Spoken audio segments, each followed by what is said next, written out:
I have several kids out here, and grandkids, and a couple great grandkids. Oh, really? Yeah, from Georgia to fucking Oregon, fucking Texas to fucking Canada, fucking I got kids. I got 22 kids. 22? 22 kids, 8 grandkids, and Oh, 5 great grandkids. So, do you see any of them? um, if I want to, I'm pretty sure a couple of them are down here somewhere.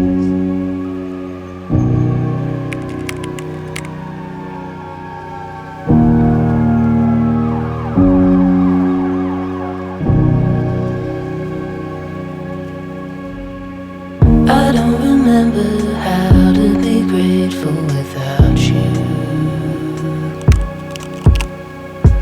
I never wanted to let you go, I'm gonna have to. But I will fight for you, and I will die for you. Yeah, I will die for you. Unstable, unstable, unstable. I still remember the feeling I got when I met you. In the morning it felt like I'd always known you. But I will fight for you, and I will die for you. Yeah, I will die for you. Unstable, unstable, unstable. I don't know why, but I know that I'm so lost without you.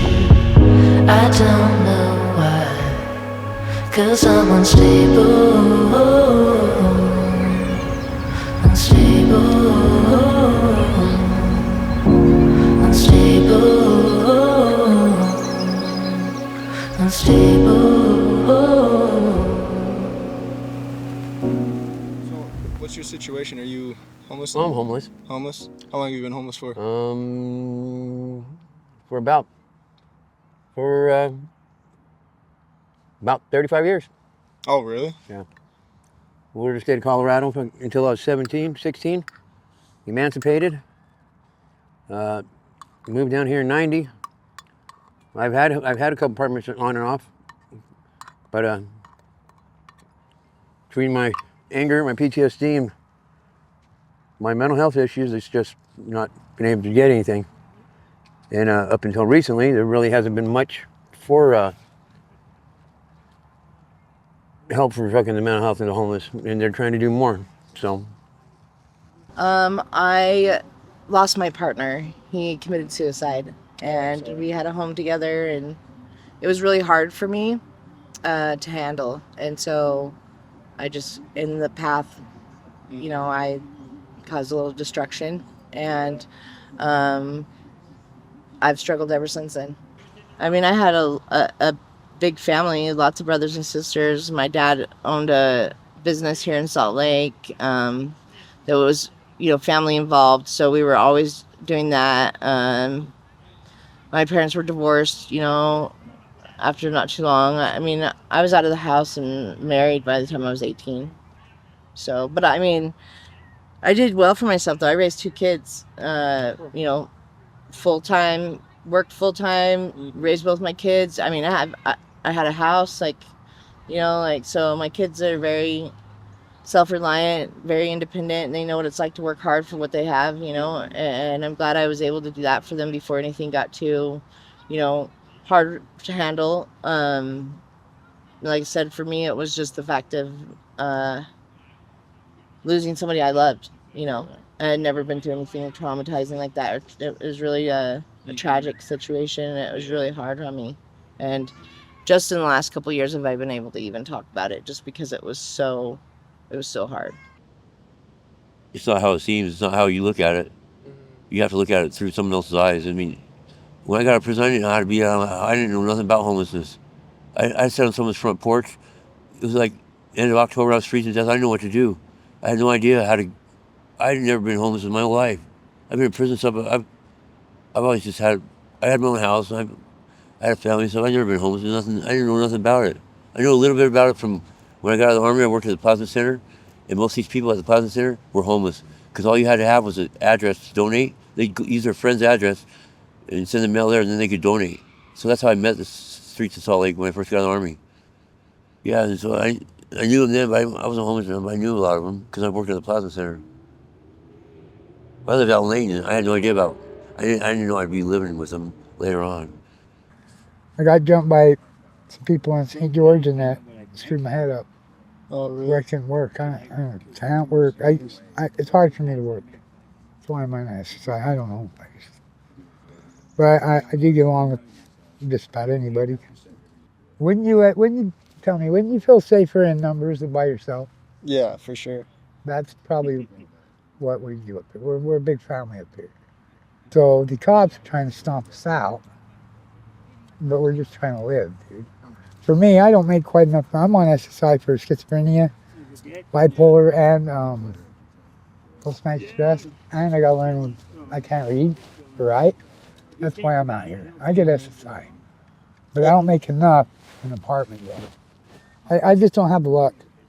It's kind of hard to start fresh in a town where, or in a state where you know 90% of the people. It's hard to get a job because of the felonies. And my felony charges aren't theft and stuff like that. Mine are drug addiction, so they're less likely. Put it this way, a child molester will get a job quicker than I will. Okay, a sex offender will get a job quicker than I will. For Okay. drug charges? Yes. Really? How long do those stay on your record? I can only get a couple of them removed. I have 32 drug charges. But unfortunately, it also means that because of how many I have, I can't get in a pain clinic either. I think they ought to give people more housing, you know. They just seems like they're screwing us around. Yeah. That's why we're out here, because we can't get the help that we need, you know what I mean? Well, we get court ordered to go do it, and then the judge sends us to places, but the stupid places they send us don't help us. So I don't know. I don't even look at it. I just sit out here and rot and do all that footwork shit.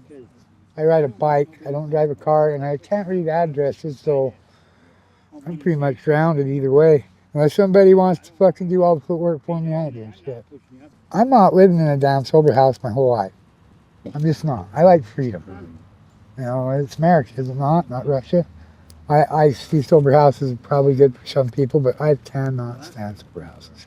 The thing is here, like in Utah, there are programs for people that are for the homeless, and there are other ways to handle what's going on in their lives, but there's not enough of it.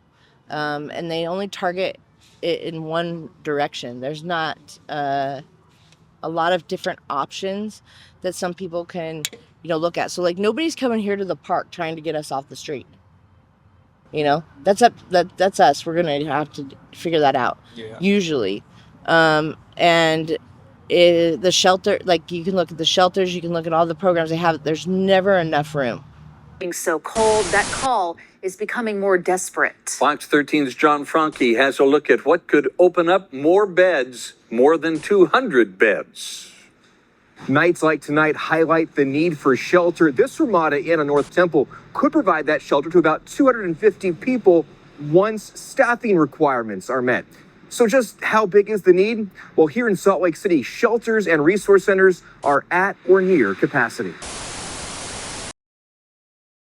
And so the people that you're seeing out here is mostly because there isn't the right program, there isn't the right help, there isn't the right, whatever we call it, social workers, things like that, to help with those, whatever you want to call them, boundaries or things that are stopping some of us from getting a place. Like,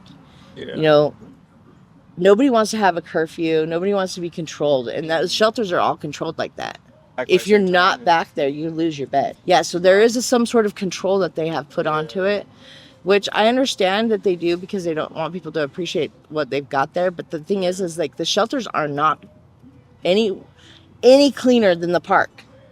The park is a lot safer in a lot of ways because then you have how to say it, COVID. You have all these other things that are breeding disease-wise, or other people that are sick. Because I mean, you're talking about people that have nowhere to go, come from hospitals, they come from everywhere, and so they're inside of this shelter. And I mean, when I was there, I was on a mat that was this thick.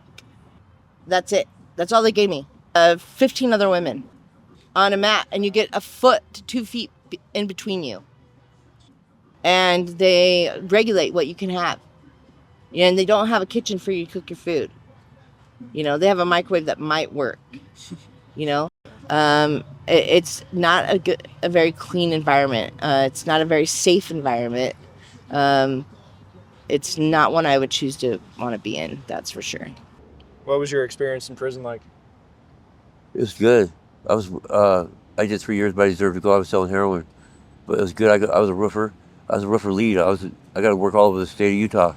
I taught my boss how to roof. He didn't know. He was R.C. Willie before that. He was cool with me. I made $1.70 an hour. I left with $3,000. Prison was all right for me. So you got arrested for selling heroin, is it? I was selling heroin. Yeah, I was a roofer, but I got hurt at work. I fell off the roof, and so I couldn't work anymore. I got addicted to pain. I was already addicted, but pain as I just couldn't work anymore. I started selling heroin, and then got caught selling it. And down in Davis County, what do you expect? I went to prison for selling out in there. Then went drugs out there. So I went for 3 years. Lost my house, my wife, my kids, everything I love and know. That happened in 2010. I got arrested in 2010. I got out in 2013. I've been homeless ever since. It's just hard to get back into things once you're out. Yeah. And people, you know, friends and family and stuff, I don't know if they really get it, because you don't find them very helpful. They're more, you know, criticizing than helpful. Well, you should do this, you should do this. It's like, you know, right, like I didn't think of any of that, right? I can't stand. No matter how hard you try, you're wearing down every bone, but only just getting by. In my mind, there's nothing else you can do. Your world is filled with color, and all you ever see is blue. I can see that it's wearing you down, and I know when you pick yourself off of the ground,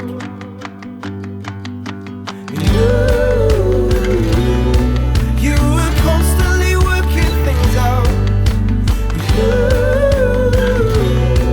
and you do without making a sound.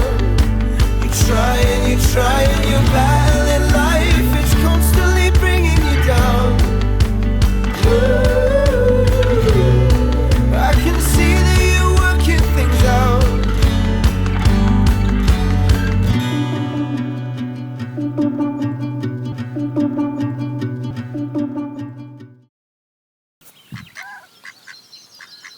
What is your experience being out here? It gets harder, you know, because I don't know.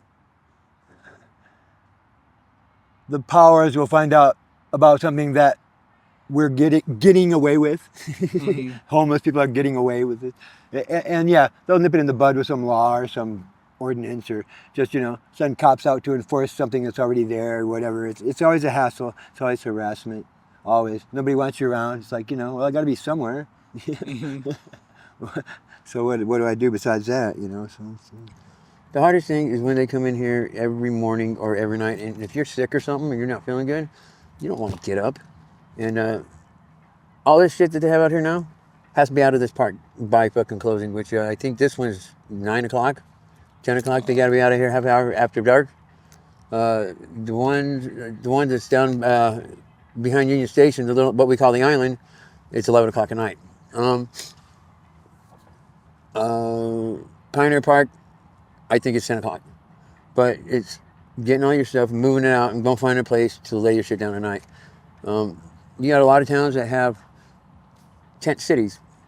Cops just don't mess with them. They'll come in. They'll bring garbage bags. You know, a lot of the resources we got now are good, but at the same time, a lot of those resources are being wasted because we have to move all the time, and as we move, we don't want to take these resources with us, so they get left to the side and thrown away.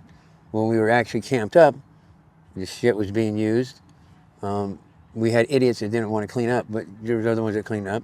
One of the biggest things they had a problem with was don't leave your paraphernalia. I mean, cops would sit right there in that parking lot and watch us sitting outside of tents except smoking dope, shooting dope, getting in fights. And as long as they didn't have to get involved in it, they were good with it. They knew where everything was. Now that they have it all broke up again, now they're actually having to do their job again. And so because they're having to do their job again, I look at it this way. Because they have to do their job again, they're now taking it out on us because we're the reason why they have to do their job again. They're just annoyed that they have to, that this is part of their job, And maybe it shouldn't be, but, somebody's got to, deal with homelessness and help people out. So I guess they get picked. I like the Salt Lake police. They're nice, kind, and fair. They're pretty all right. If you listen to them, they're all right. I like Salt Lake cops. They've been all right with me, except Teague. Teague's the only one that's ever had a problem with me, and he's a bitch. But the other cops are cool. But he goes out of his way to make it. I was scared to even walk around with this guy. I got him off of me, but he went too far, and so he did it to himself. But for a while, I was scared of this motherfucker. And he's a cop, you said? Yeah, he's a cop named Teague. He's overbearing and he's scary. He takes it too far. Yeah, but that was years ago. I haven't had a problem since then. Every other cop's been nice to me.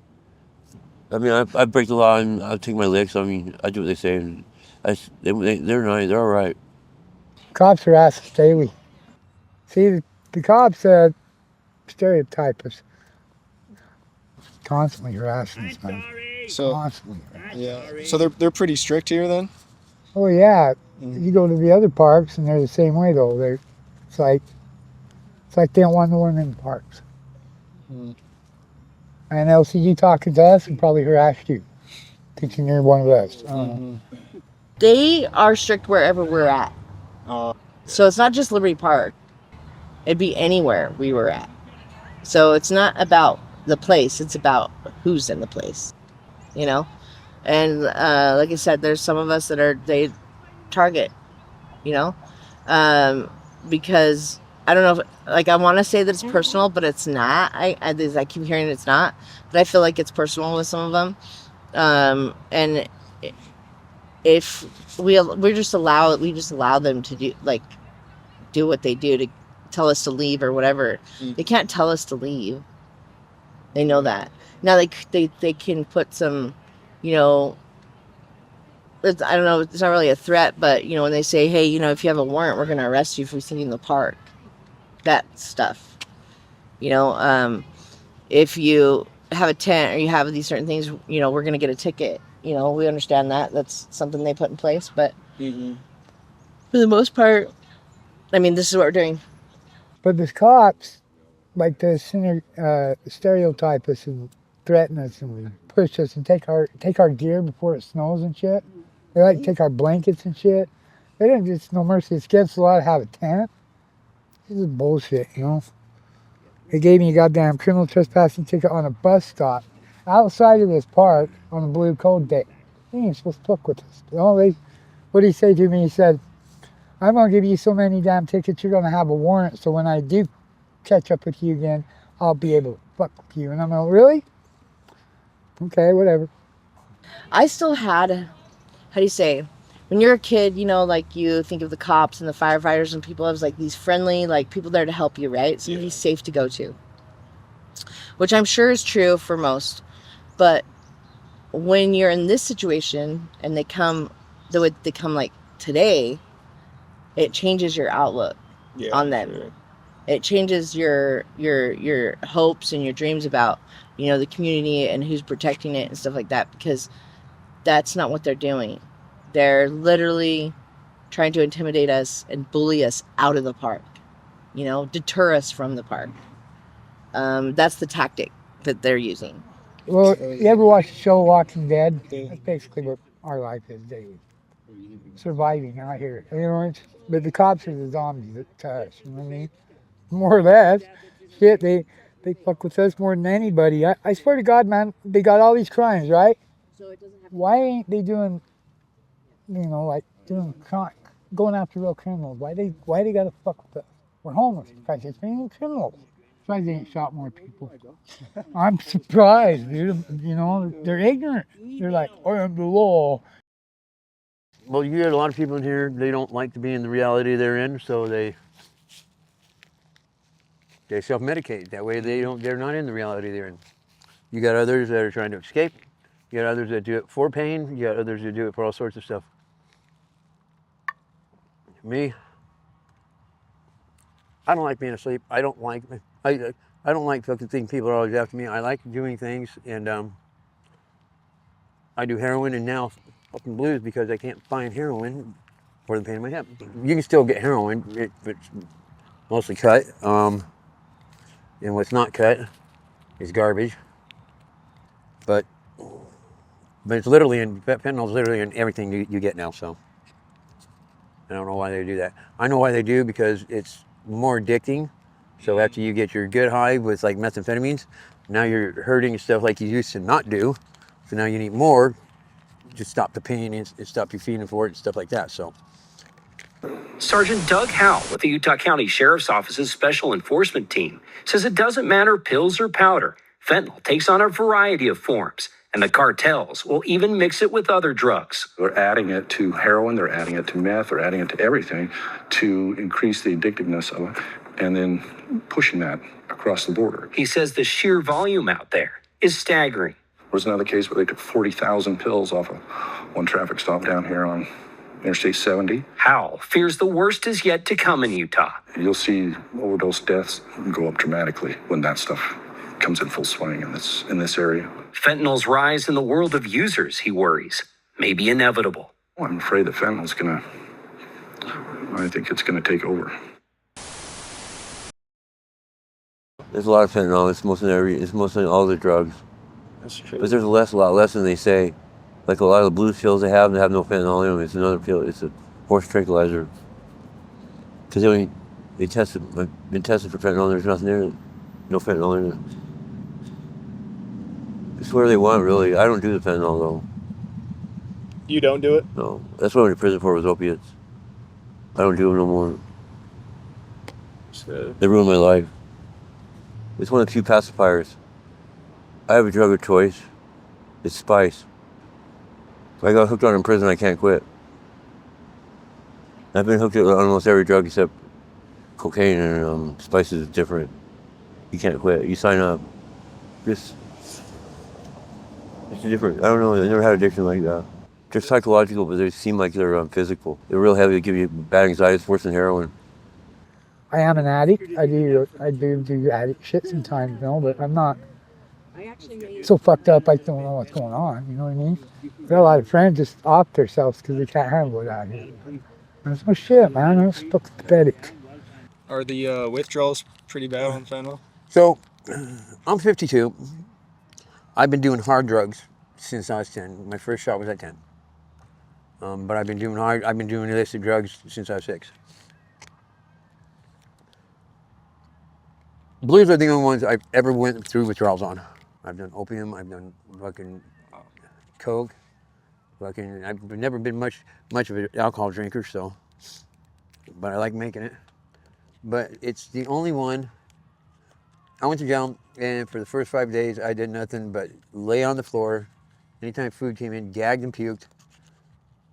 Couldn't shit, just laid there. They'd get me up to go down and see the medical when they come in the section, and they'd take your blood pressure. They'd give you a Powerade electrolyte, and if your electrolytes are up, that shit tastes like salt, straight salt. It's nasty.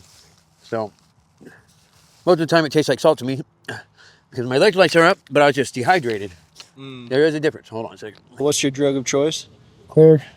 Clear? Meth. I went 7 years without it, but it's like I took Adderall, and my Medicaid won't pay for Adderall, so it's like self-medicate. If I shake real bad, oh my God. They took my Valium from me, so once in a while I'll smoke clear. I don't smoke clear. Why the hell not? Is it easy to get out here? Shots everywhere, the whole town. Really? Unless you got the blue heads coming in. I'm glad they got rid of them fuckers, though. They were ruining the town. Do you do blues? No. No. Fuck no. Opiates are out of the picture. Opiates, I'll smoke a lot of pot, though. And then, you know, pot's legal, but these fuckers still like to try to nail you for it. You'd think they'd back off pothead, you know, but no. These motherfuckers are fucking asshole cops.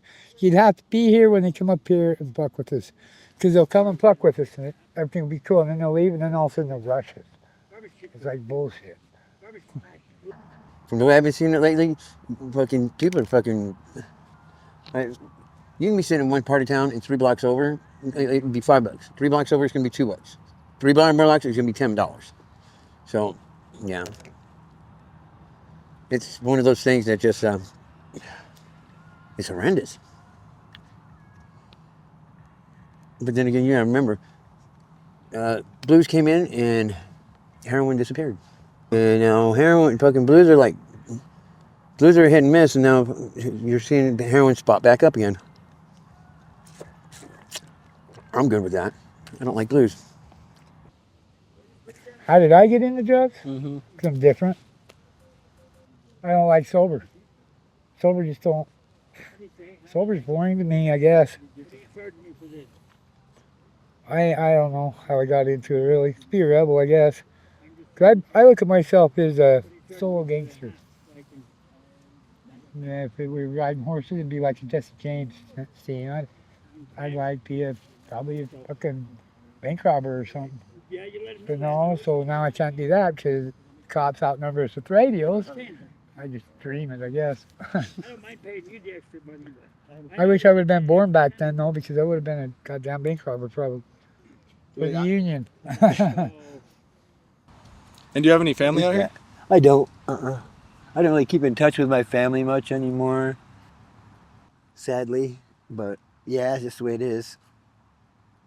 It's hard to keep in touch. I haven't had a phone in a while, and so nobody knows how to get a hold of me. Every time you lose a phone and change it, it's like nobody knows how to get a hold of you. So it's like, wow, that's great. So yeah, unfortunately, that's happened a couple times. I don't know how in the hell they would ever find out where I'm at, what my number is, but I hope they're still trying. Mm-hmm. Are they back in Michigan? Yeah. Oh, they are? Yeah. Michigan, Florida. My brother lives in Florida now. Mom and my brother live in Florida. Where everybody else lives, I don't know. Or if they even do. Kay's gone. Jim's gone. No, Jim and Linda are somewhere. I don't know where. But yeah, a lot of the families passed on, so just a small group left. Do you have any kids? Nah. No? I have several kids out here, and grandkids, and a couple great grandkids. Oh, really? Yeah, from Georgia to fucking Oregon, fucking Texas to fucking Canada, fucking I got kids. I got 22 kids. 22? 22 kids, 8 grandkids, and Oh. 5 great grandkids. So. Do you see any of them? If I want to, I'm pretty sure a couple of them are down here somewhere. 2 of my daughters I see on a regular basis because they're down over by where I'm at. No, I only have 2 kids with the same mom. All the other ones have different moms. Yeah, when I was younger, I was a little slut. My oldest turns 38 December 4th, and my youngest turns 23 September 12th. Wow. I got great nieces and nephews I ain't even met. So. Do you have any kids? yeah, he does. No. Is it dangerous here at night? Kind of, not really. No. A little bit. Kind of it is. Not really. It's pretty safe, kind of. It's safer in most cities, at least. It's dangerous, but I don't know.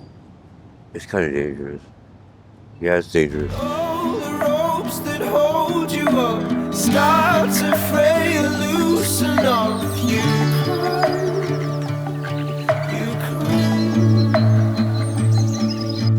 Every tear's a wasted drop. Don't need the ropes to hold you up.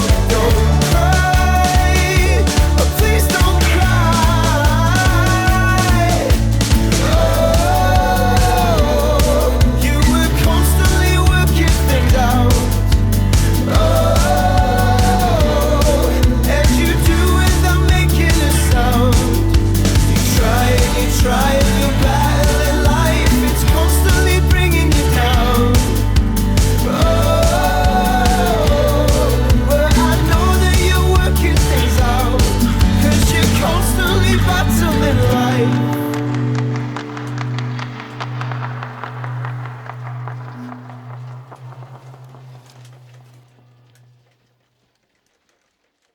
Life is going to be what it's going to be. Yeah, I mean, I can analyze it and say, oh, it's worse than this time or better than this time, but it's just there, and it's always about finding solutions and answers and ways to, keep going on, keeping things at a good level if they are, or getting them up there where you want them to be, and keeping them there. And it's just funny how much in life and in people fights against you. You're trying to make things better, and it seems like everything works against you. Everything and everyone works against you. A lot of obstacles. I don't deal well with ignorance. I don't deal well with stupidity. I don't steal. I'm not going to lie to you. You'll be better off calling me a punk than a liar or a thief, because those are fighting words for me, because I've always kept my thing this. The only things you have is your word and your name. You fuck off one, you fuck off the other. I've messed up my name on a lot of things, but I've never lied to anybody, and I don't steal from people. I look at it this way: if you're lying about something, you're gonna have to continue to lie and make sure it's all plausible, because the minute you catch you in one lie, you can say a million things that are true, but that one lie is gonna put doubt on everything. Educating yourself and others about what's going on around us that is dangerous or not good for the community, or is people are suffering and things like that. It's a good thing for people to see, because there's a lot of people that have no idea what that is. Yeah. No clue that it's right here. It's such a sheltered subject. And that's crazy to say that when you say it that way, because we shelter, a lot of people shelter their kids, and they don't want to see it. They don't want to know that it's there. So they don't explain it. And so there's no awareness about it, but it is important to know. And not every homeless person is a criminal. Yeah. Not every homeless person is, stealing or a crazy or whatever you guys people have the outlook at. Not everybody's like that. The more that everybody knows, the less there'll be problems or whatever, or more resources. That's how I see it. So yeah. It's good to spread the word, because it's funny, people through their day in day out, they don't realize what's going on the street, right in their backyard. Sometimes they're like, really? Yeah, really. So that wakes them up, hopefully, and gets them to do some helping out. I thought there was a fly. It's just If you can possibly fucking manage to avoid it, do everything in your power not to end up out here. Come camp out here for a week. Either this one or one of the other three. I can the one underneath the bridge off in North Temple, past the freeway bridge out there, past the hotels and stuff like that, or the one up on the mountain. And I guarantee you, after that, you're going to not want to ever have to experience this again.